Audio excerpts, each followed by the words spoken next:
So, ayan, magandang araw mga kaskatero. Ngayon pala, wala muna tayong content na nag-skate tayo. Magkwentuhan na lang muna tayo. Ang ikukwento ko ngayon ay yung kung paano nagsimula ang channel ko na to na Isatero. Bago pa ako nag-content ng mga bago pa ako nag-content ng mga about skateboarding, may pangalan na to na Iskatero 5 dati. Dating Iskatero 5 ang channel nating Isatero. January 27, 2023, dumating na yung in-order namin na skateboard sa Shopee. Wala pa akong Shopee noon. Yung pinsan ko pa lang meron, si Bernard. Ngayon, dumating siya, yung Shopee na yun, dumating noong January 27, 2023.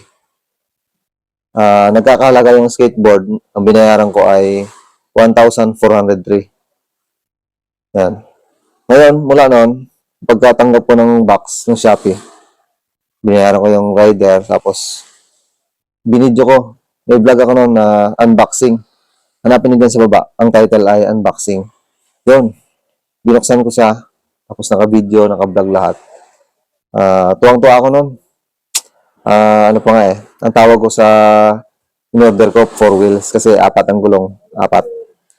Tinatawag ko yung skateboard na 4 wheels. Para akong bata noon na tuwang-tuwa na may bagong laruan. Ganon kasaya. Ganon ka, yung nararamdaman ko. Yun ay year 2023, January 27. Nung time na yon, hindi ko matandaan kung araw na yon o kinabukasan. Nagsubok agad ako noon. Nag-skate agad kami noon. Mabagal lang nung unang sakay ko. Dahan-dahan lang, ilang di pa lang eh. Baka nga mga 1 metrong usad lang yung unang sakay ko. Pero dapat, sa unang sakay nyo, may tutorial pala ako mga kaskatero. Hanapin nyo na lang sa baba, sa mga videos ko. Ang unang sakay nyo dapat, yung wala pa kayong idea kung paano mag-skate. Ang unang sakay nyo dapat, dandahan lang at saka medyo nakayuko. At pinapayo ko, papracticein nyo muna siyang nakaupo. Tapos utay-utay natatayo kayo. Yan. Pag na-master nyo yun, ayos, magandang start nyo. Kasi pag inano mo agad, sinakyan mo agad na nakatayo, medyo baka hindi mo matansya yung balance, tumumba. At saka mahalaga, may helmet. May helmet kayo, knee pads, ayan. Yan ang disasi ko. Kompleto, mas maganda. Para anytime na bumagsak kayo, ayos, walang masyadong sa inyo, masasaktan. Yun na nga, ang bili ko sa skateboard na yun ay 1,403. Naka-vlog yun, naka-vlog lahat yan. First day namin, second day, third day, lahat ng namin, vlog ko.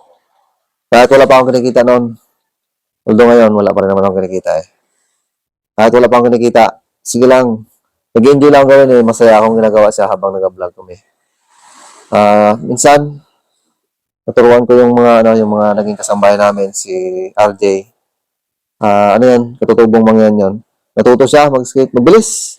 Tinuruan ko parang 1 araw lang. Kaya yung title ng video, dyan sa baba, hanapin nyo.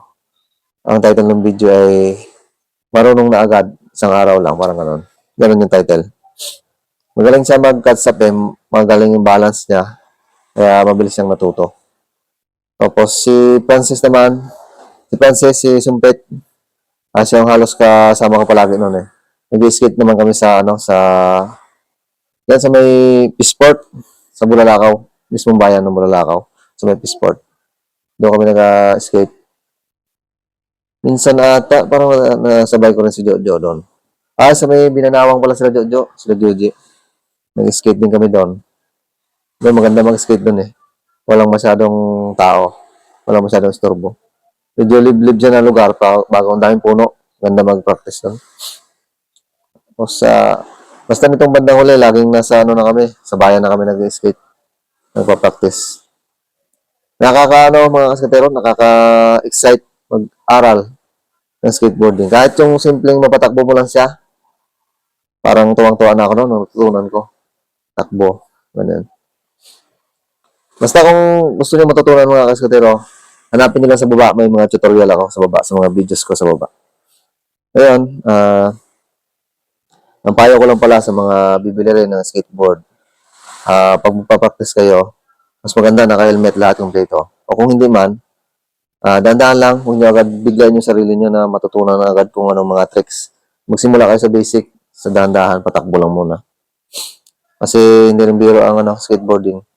Ang skateboarding kasi kailangan handa yung utak mo, handa yung katawan mo, kung ba kondisyon lahat. Pag may iniisip ka, huwag ka muna practice. Kailangan yung fresh yung mind, utak mo, fresh na fresh, walang iniisip na iba. Good vibes ka, excited, masaya. Yun yung the best na timing para mag-practice ng skateboarding. Siyempre, yung mga sanay na, kahit wala sila sa kondisyon, nagagawa pa rin nila. Nagagawa nilang may kondisyon yung utak nila. Basta, ingat lang mga kaskatero. Exciting ang skateboarding, pero siyempre, delikado pa rin kung hindi kayo mag-iingat ng gusto. Maring mabagok ang ulo nyo, kaskasan kayo, matumba. Mas maganda handa kayo, meron kayong mga gear, kumpleto. So, hanggang dito na lang muna mga kaskatero. Hanggang sa susunod nating vlog. Salamat sa panonood nyo. Salamat.